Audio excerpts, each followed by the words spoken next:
Genesis chapter 30 is a chapter filled with struggle, longing, rivalry, and ultimately God's faithfulness. Rachel, who was barren, cried out in desperation, saying to Jacob, "Give me children or I'll die."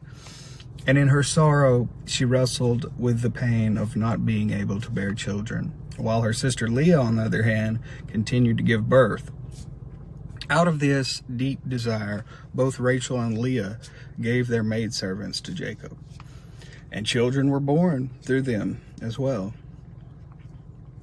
It was a season of striving, competition, and heartache. But here's the beauty. God was still at work. He heard the cries of Rachel, and in his timing, he opened her womb, and Joseph was born. This wasn't just the birth of another child. This was the beginning of God's greater plan for Joseph would one day be used to save Israel in the midst of famine. Genesis 30 also tells us about Jacob's flocks and how God prospered him, even when Laban tried to deceive him. You just remember that. We talked about it last video. What man meant for selfish gain, God turned into a blessing. The message of Genesis 30 is this: even in seasons of pain, rivalry, and waiting, God is faithful. His timing is perfect.